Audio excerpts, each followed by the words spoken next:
لكل طريق هناك دليل.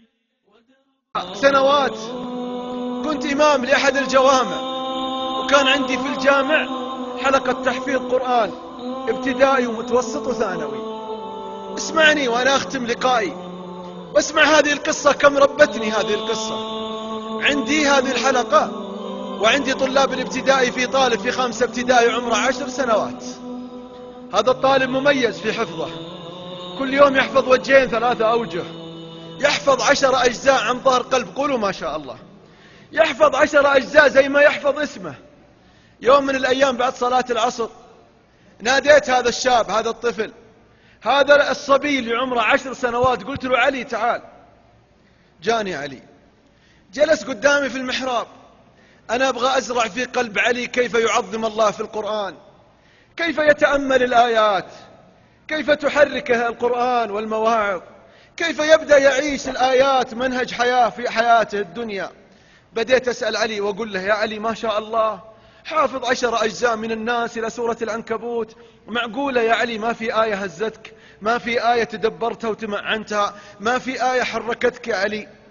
إيش جواب ذاك الطفل اللي 10 سنوات في 5 ابتدائي؟ إيش تتوقعون جوابه؟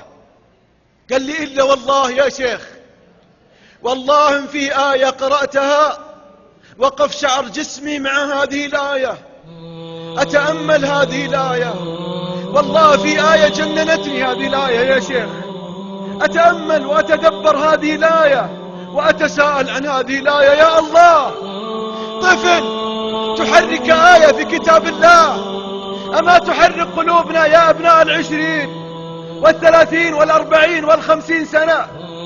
طفل هزت كيانه آية، أوقفت شعر جسمه آية، تدبرها فحركت قلبه وتمعن في هذه الآية، وأخذ يقول لي تلك العبارات التي سكبت منها العبرات، يقول لي إلا والله يا شيخ، والله إن في آية وقف شعر جسمي معها.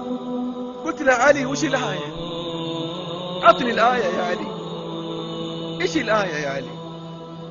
قال يا شيخ في سورة ياسين، يا شيخ في سورة ياسين قول الله جل وعلا، اسمعها بقلبك أخي الغالي. حركت علي واليوم بتحركني أنا وإياك.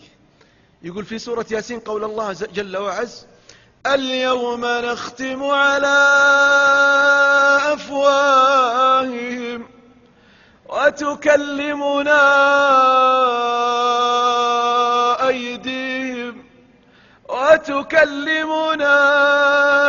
أيديهم وتشهد أرجلهم بما كانوا يكسبون.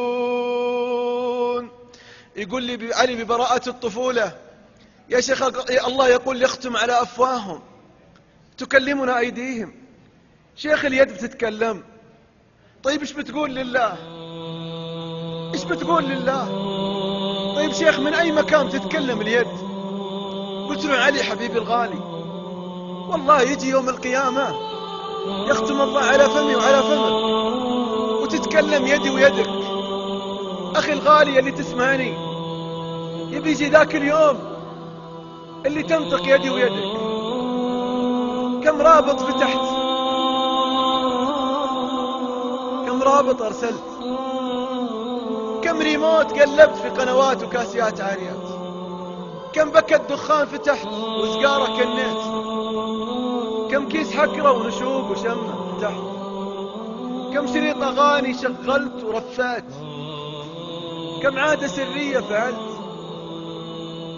يدك يجي ذاك اليوم اللي تخونك أخي الغالي أختي المبارك، يجي ذاك اليوم اللي تتكلم، إيه بتتكلم، روابط فتحت، بلاك بيري ورقمت وسويت وفعلت. والله يبي يجي ذاك اليوم اللي يدي ويدك تتكلم وتنطق. يجي ذاك اليوم اللي سمعي وبصري وسمعك وبصرك يتكلم وينطق بكل ما فعلت وكل ما اقترفت. لا تحسب القضية سهلة أخي الغالي، لا والله، لا والله.